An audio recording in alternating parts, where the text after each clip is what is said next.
Good morning everyone welcome to अवकाशे देवजानी आमी देवजानी तोमरा सबाई निश्चयई खूब भालो आछो और आमिओ खूब भालो आछि। आमरा सकाल सकाल चिड़ियाखाना दर्शन करे এই ফেরিঘাটে এসে দাঁড়িয়েছি। তো বুঝতে পারছি না কোন দিকটা দিয়ে আমাদের লঞ্চটা আসবে, এই পার দিয়ে না ও পার দিয়ে। তো আমরা মাঝখানেই দাঁড়িয়ে আছি। আর দূরে এই যে নদীরতে কত যে লঞ্চ আছে সেগুলোই ভাবছি যে কত এখানে লঞ্চ আসা যাওয়া করছে এই ফেরিঘাটটা। এই ফেরিঘাটের নাম হচ্ছে ঝড়খালি ফেরিঘাট। তো দেখতে খুব ভালো লাগছে আর ভাবছি আজকেই হচ্ছে লাস্ট দিন, বাড়ি পৌঁছে যাব। এই জলের মধ্যে বেশিক্ষণ আর থাকতে হবে না, সারাটা দিন থাকবো জলের মধ্যে। তো বিকেলবেলা আমরা নেমে যাব, মানে সন্ধ্যার মধ্যে আমরা যেখান থেকে উঠেছিলাম প্রথম দিন সেইখানেই নামবো। পাথর প্রতিমা, ওখান থেকে আমরা এসেছিলাম আর পাথর প্রতিমাতেই নামবো।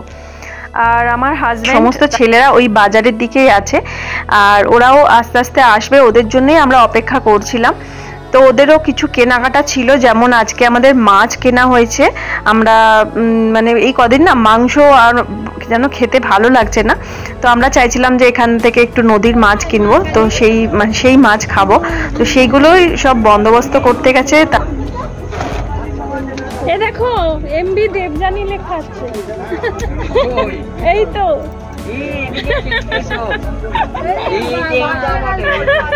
এরা দুটো মুখোশ কিনেছে। এইটা আগে ফটো তোলো, দেখো এটার নাম এমবি দেবজানি। ও মা ঠিক দেখে দেখে এমবি দেবজানি থেকে বসো দেখি একটু। দেবজানি, এই দেবজানি ঠিক দেখে দেখে বের করেছে। এই এই চৈতালি দি দেখো এমবি দেবজানি। আমি ওইটা একটু উঠে রাজার মতো বসে দেখি যে এটা আমার সব নাম আমার অঙ্গুলি পান বানিয়ে টানিয়ে নিয়ে আসছে। ওই বোর্ডটাতে যদি আসতাম বলতাম আমার বোর্ড, ভালো লাগে।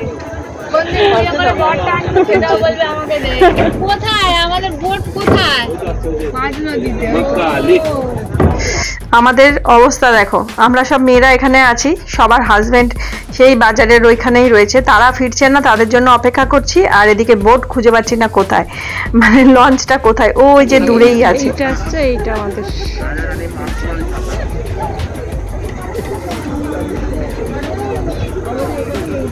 দিকটা পুরো সুন্দরবন। দেখো গাছগুলো, রাত্রিবেলা ওইখানে সন্ধ্যার দিকে আমাদের ঘাটে ওখানটায় দাঁড় করায় লঞ্চটা, ওটার ওপর দিয়ে এই যে ওই এইটা এখানটায় দাঁড় করায়, এটার ওপর দিয়ে হেঁটে হেঁটে আসি। অন্ধকার পুরো, কোনো লাইট নেই এখানটা। আর মনে হয় এই জঙ্গল থেকে যদি বাঘ এসে ঝাঁপায়।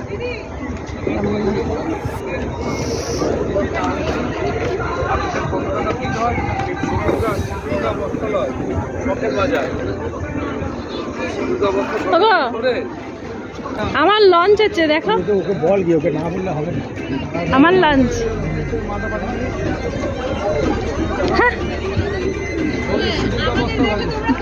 বিটা বেশি হতো কিন্তু এমটা শুধু আলাদা হয়ে গেল। ও টায়ার টায়ার টায়ার গো এগুলো আরে ধাক্কা মারলে যেন ইয়ে না। ও আচ্ছা, একটা সরকারি লঞ্চ এসছে, ওই জন্য পুলিশ দাঁড়িয়ে আছে এখানে, অন্য কারোকে ভিড়াতে দেবে।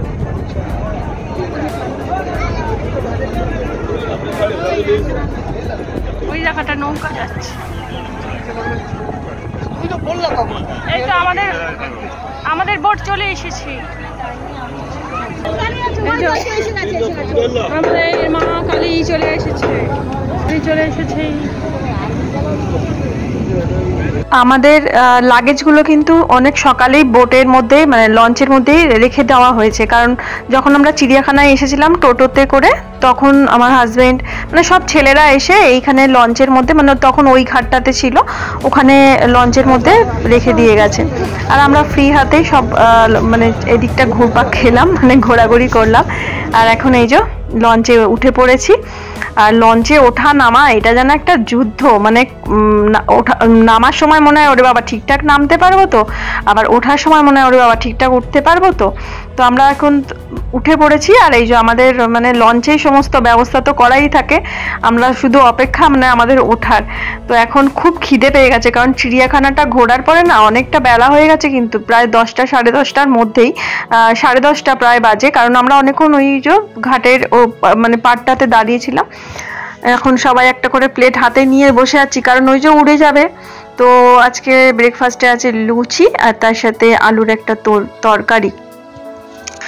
আর কালকে আমাদের সেই একটা মিষ্টি খাওয়ার কথা ছিল, সেটা তো আর হয়নি, আজকে দিয়েছে সবাইকে, আর সাথে ডিম সেদ্ধ। আর দেখো আমরা এখানে খাবার মানে ব্রেকফাস্ট করছি, আর ওপর থেকে না লাইফ জ্যাকেটটা ধপাস করে পড়েছে। আমরা ভাবছি ওরে বাবা এটা আবার কিসের সিগন্যাল, আমাদের কি লাগবে নাকি, এরকম একটা ভয় পাচ্ছি। তো সবার এখন ব্রেকফাস্ট হয়ে গেছে, এখন এই যে চলছে খেলাধুলো, সেই যে এক মাছলি পানি মে গই ছাপাক। তো আজকে ওদের সাথে একটুখানি খেলছিলাম, একটু একটু শিখেছি। আসলে এগুলো প্রতিদিন যদি খেলা যায় তাহলে কি হয়, মগজে থাকে, কিন্তু আমি সেটা পারছি না। আর ছোট ছোট বাচ্চা টাচ্চা থাকলে তাদের সাথে তো এইভাবে খেলে খেলে শেখা যায়, তাই না? তো সেটা তো নেই। আমরা সমবয়সীরাও যদি একটু এইভাবে মজা করে যদি একটা শিখি তো সেটাও ভালো লাগে, কিন্তু সেভাবে তো কাউকে পাই না। তো আজকে বেশ মজা লাগছিল ওরা যখন খেলছিল, তারপর আমিও একটু খেললাম, কিন্তু আমি পারিনি, তাড়াতাড়ি আউট হয়ে গেছি, কারণ বেশিক্ষণ আমার মাথার মধ্যে এগুলো থাকছে না। আর আমার হাজব্যান্ডকে বললাম একটু ভিডিও করে দিতে, তো দেখো ভিডিও সাউন্ডটা একদম মিউট করে দিচ্ছি, কারণ আমাদের কথা কিছুই শোনা যাচ্ছে না। আমার হাজব্যান্ড আর মানে সব ছেলেরা সব বসে বসে ওরা গল্প করছিল, রান্না মানে মাছ টাছ এটা ওটা সেইগুলোরই মানে কথাগুলোই আসছে, আমাদের খেলার আওয়াজ এগুলো আসছে না। তো সেই জন্য একটুখানি মিউট করে দিলাম, আর একটুখানি তোমাদের সাথে শেয়ার করলাম আমরা এইভাবে লঞ্চে সারাটা দিন কিভাবে কাটাবো, এইভাবেই আমরা সবাই গল্প গুজব খেলাধুলা করে সময় কাটিয়েছি। অবশ্য মাঝে আমাদের আবার লঞ্চ থেকে আরেকবার নামতে হয়েছে, কারণ একটা সাইট সিন ছিল সেটা দেখতে যাব বলে। তো বেশ ভালোই কাটিয়েছি। সুন্দরবন ঘোরাটা ভালোই হয়েছে, কারণ আমি একদমই সুন্দরবনে বেড়াতে আসার কথাটা না অনেক দিন ধরেই হয়েছিল দিদি ওদের সাথে, কিন্তু আমি খালি বলতাম আমি যাব না, তোমরা তিনজনে যেও, আমাকে কলকাতায় রেখে দিয়ে যেও। কিন্তু হঠাৎ করেই এটা আবার হয়ে গেল, তো ঘুরে গেলাম। ভয় লাগছে, মানে যতক্ষণ জলের মধ্যে রয়েছি ভয় লাগছে, কতক্ষণে মনে হচ্ছে পাড়ে নামবো। আবার যখন ফিরে আসা হয় তখন মনে হয় যেন যাক ভালো লাগছে, ভালোই ঘুরেছি। তো জলে দেখো মাছের জন্য সমস্ত জাল পেতে পেতে রাখা আছে, দূরের দিকে নৌকা রাখা আছে সব মাছ টাছের জন্য। আর তো লঞ্চ তো সারাদিন তো অসংখ্য লঞ্চ যাতায়াত করছে। তো ওই যে আমরা এখন নামবো, আর নামা ওঠাটাই সব থেকে সমস্যা। সব থেকে বলা যায় এই জায়গাটা খুব খতরনাক একটা জায়গা, যেরকম নামতে কষ্ট সেই রকম উঠতে কষ্ট। আর মানে যখন আমরা বেরোচ্ছি একরকম, কিন্তু যখন আমরা আসছি লঞ্চে সেটা এখান থেকে বোঝা যাচ্ছে না, অনেকটা উঁচুতে কিন্তু ওপরের যে মানে রাস্তাটা, এই যে কাঠটার যে রাখা ছিল এই তক্তাটার উপর দিয়ে আমরা হেঁটে যাব। আর রাস্তার যে জায়গাটা ওই জায়গাটা কিন্তু অনেকটা উঁচু, আর মানে যখন আমরা নামছি মনে হচ্ছে একবার যদি পাটা স্লিপ করে না পুরো একদম জলে। একে তো ঠান্ডা জল, তারপরে দেখবো জামা কাপড় ভিজে একদম অবস্থা খারাপ। দেখো আমি এপারে চলে এসেছি, তো আরো কয়েকজন বাকি আছে, তারা এপারটায় আসছে। কিন্তু কি বলবো, মানে কতটা যে রিস্কি এই জায়গাটা সত্যি মানে বলার নেই। আর তখন ভাবছি কোনোদিন যদি সুন্দরবনে আসি, এই জায়গাটার নাম তোমাদের বলি, এই জায়গাটার নাম কৈখালি। ছোটবেলায় বইয়ে পড়েছি কৈখালি। তো এখন ভাবছি কি আমি তো হয়তো আসবোই না সুন্দরবনে, কিন্তু যদি কখনো আসি এরকম জায়গা পড়লে আমি আর লঞ্চ থেকে নামছি না, লঞ্চেই বসে থাকবো। তো দেখো আমরা হেঁটে হেঁটে যাচ্ছি, এখানে কত দোকানপাট। আর সেই কৈখালি নামটা ছোটবেলায় মনে হচ্ছে সহজ পাঠে পড়েছিলাম। আজকে সেই জায়গাটাতে যখন আসলাম সেই ছোটবেলার কথাটাই মনে পড়লো। তো অনেক রকম এখানে দোকানপাট রয়েছে, দেখলাম শুটকি মাছও বিক্রি হচ্ছে। তো এখানে না রামকৃষ্ণ মিশন আছে, তো সেখানেই আমরা যাচ্ছি। কিন্তু ভিতরে যে মন্দিরটা রয়েছে মূল, সেখানটাতে মূল মন্দিরের ওখানে ভিডিও করা যাবে না। পরিবেশের বিভিন্ন রকম মানে আশেপাশের সব প্রাকৃতিক দৃশ্য তুলেছে, কিন্তু মন্দিরের ভেতরে যখন আমরা প্রবেশ করেছিলাম ওই জায়গাটায় ভিডিও করা নিষেধ, তাই জন্য ভিডিও করিনি। তো এটা দিয়ে পাঁচিলের ওপারটা তো মন্দির, তো অনেকটা জায়গা নিয়ে। আর ভেতরে না একটা জলাশয় মতো আছে, ওখানে কিছুটা শাপলা ফুটে আছে। তো আমার হাজব্যান্ড বললো যে তাড়াতাড়ি যাও, ওখানে পদ্ম ফুল ফুটে আছে। আমি তো খুব আগ্রহের সাথে গিয়েছি, তারপর দেখলাম পদ্ম ফুল না, ওখানে শাপলা রয়েছে। তো দেখো এখানে কত শুটকি মাছ বিক্রি হচ্ছে। শীতকাল তো পড়েই গেছে, শুটকি মাছের সময় কদবেল, শুটকি মাছ এরকম অনেক কিছুই বিক্রি হচ্ছিল। তো আস্তে আস্তে এই যে আমরা যাচ্ছি মন্দিরের উদ্দেশ্যে। তো জায়গাটা কিন্তু ভারী সুন্দর, কিন্তু ওই যে লঞ্চে নামা ওঠাটাই মেইন সমস্যা। তো এই জায়গাগুলো তো মানে তোমার স্থলপথেও আসা যায়, যেহেতু আমরা জলপথে এসেছি এইভাবে আসলাম। কারণ যেরকম দক্ষিণেশ্বরে জলপথেও যাওয়া যায় আর স্থলপথেও তো যাওয়া যায়, সেই তাই না? তো ভালোই লাগছিল ওই পরিবেশটা। শীতের সময় এইসব জায়গা ঘুরতে সত্যিই ভালো লাগে। আর এখন শীতের সময় তো বিভিন্ন রকম ফুল গাছপালা রয়েছে, ভালো লাগছে দেখতে।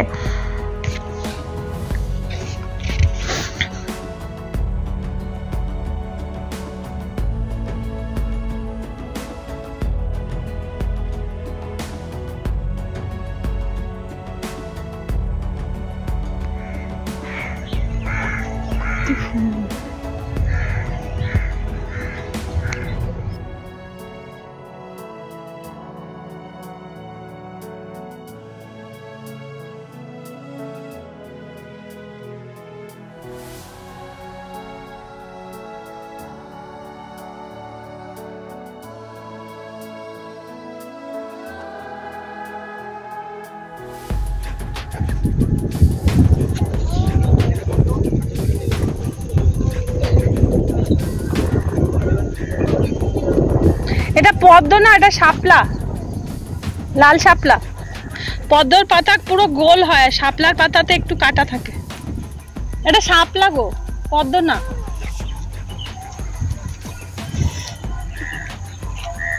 পদ্ম ফুলের কি এত পাপড়ি হবে নাকি? পদ্মের পাতা না পুরো গোল হয়। আর শাপলার, হ্যাঁ এটা সাদা যে আমাদের শাপলা, এটা লাল শাপলা।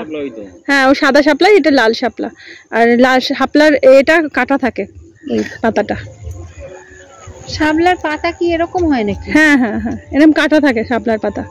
আর এটা যেহেতু লাল শাপলা তাই জন্য লালচে পাতা। যদি সাদা শাপলা হতো তাহলে ওই যে সবুজ পাতাগুলো হতো। ওই জন্য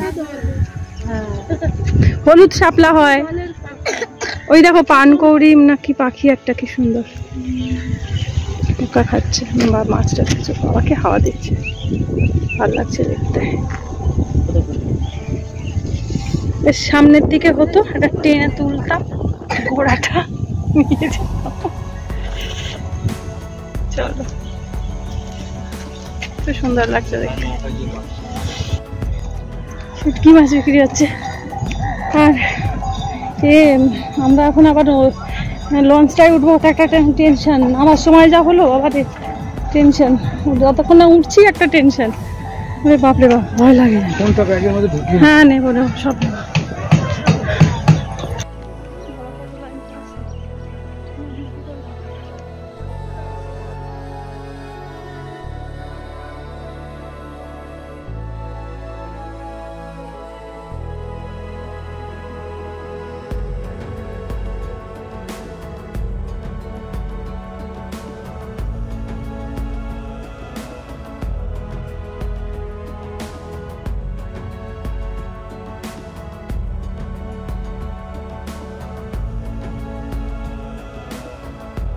তো দেখো আমরা পাড়ের কাছে চলে এসেছি, আমরা এখন লঞ্চে উঠবো। আর সেই জায়গাটা তো আমি অনেক সাবধানে সাবধানে পা ফেলে উঠছিলাম। একদিকে আমার বাঁ হাতটা আমার হাজব্যান্ড ধরে আছে, আর একদিকে এই যে নৌকার নিচে যারা ছিল লঞ্চের কাছাকাছি তারা ধরে আছে। আমি আমার হাজব্যান্ডকে বলছি আমি পড়লে তো তুমিও পড়বে জলে। তো সে খুব সাংঘাতিক একটা জায়গা থেকে এখন এই যে লঞ্চের মধ্যে এসে বসলাম। আর যতক্ষণ মানে ওই নামা ওঠাটা যেটা বললাম ওটাই একটা যেন মানে দুশ্চিন্তার ব্যাপার। যাই হোক এখন এই যে লঞ্চে এসে বসেছি। আমার সময় যা গেছি যখন একরকম, নামতে আরো অবস্থা খারাপ, আর এসে মাথা যেন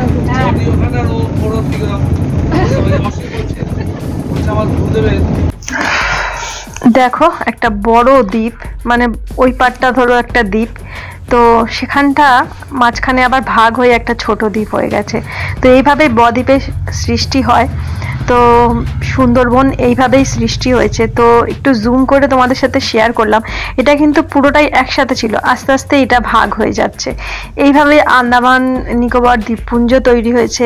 এইভাবে আমাদের এই বঙ্গোপসাগরের ছোট ছোট ছোট ছোট বদ্বীপগুলো সৃষ্টি হয়েছে।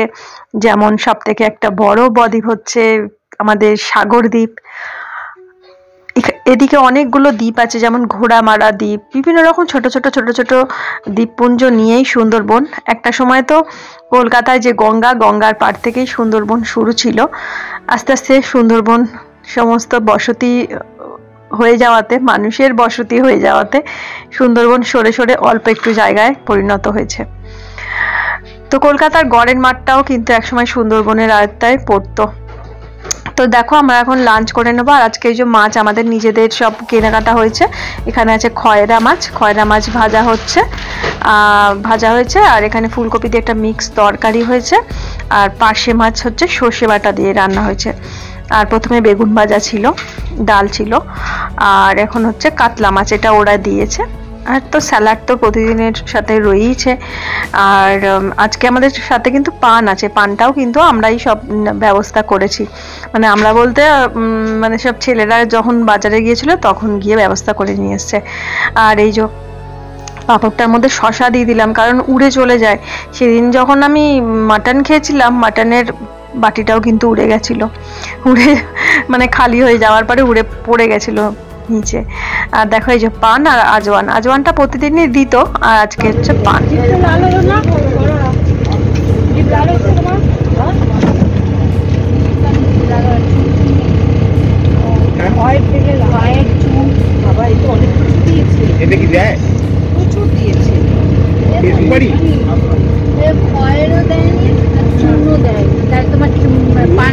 লাল হবে কি?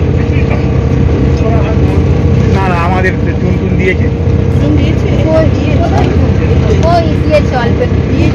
আরে বাবা দিয়েছে, কিন্তু আমরা চুন খাই না। লাল হয়েছে। হ্যাঁ, আমাদের কেন হচ্ছে না?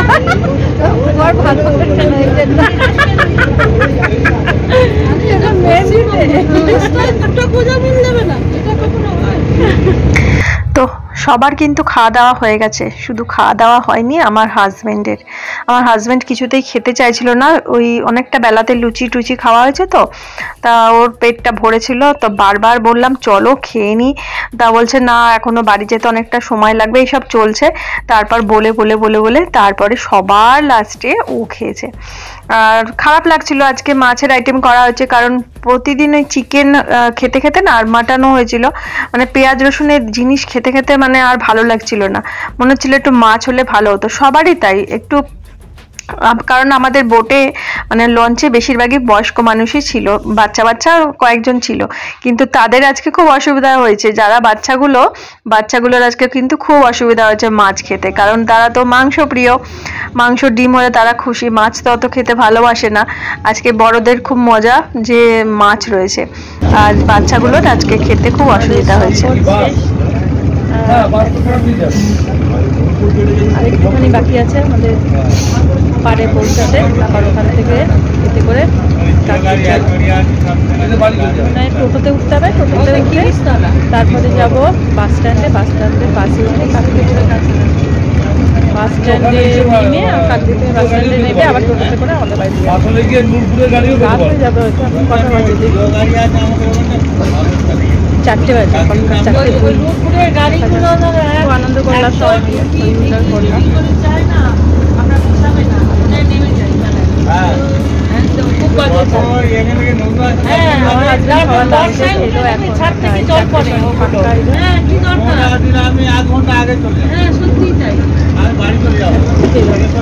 খেতে ইচ্ছা করছিল না, এখন জোর জবরদস্তি করাতে সবাই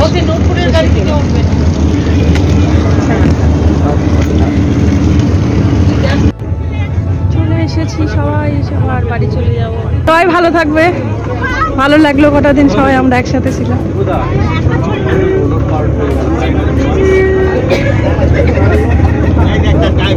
এসে সব পাগল হয়ে যাচ্ছে ওদিকে।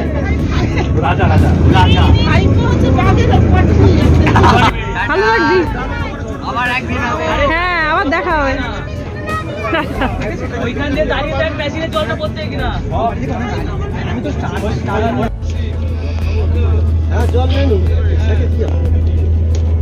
আমি এদিক দিয়ে আসলাম আস্তে আস্তে আসি দাঁড়াও আসছি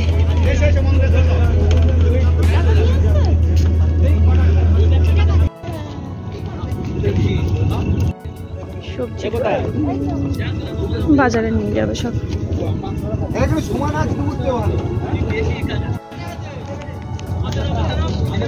সেদিন দিনের বেলা আসলাম আর এখন সন্ধ্যাবেলা আর বিকেল বেলা এখন বাড়ি পৌঁছাতে পৌঁছাতে সন্ধ্যা হয়ে যাবে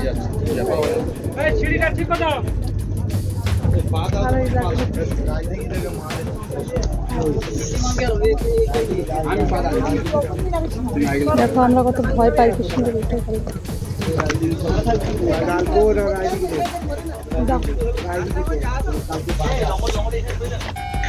আমরা এখন বাসে উঠে গেছি বাড়ির পথে রওনা দিচ্ছি আর এখনো কিন্তু পুরো সন্ধ্যা নামেনি বাড়ি যখন পৌঁছেছি তখন সন্ধ্যা 5:30 মানে 5:30টায় এখন সন্ধ্যা হয়ে যায় তো সেই জন্য পাক্কা 5:30টার সময় বাড়ি পৌঁছেছি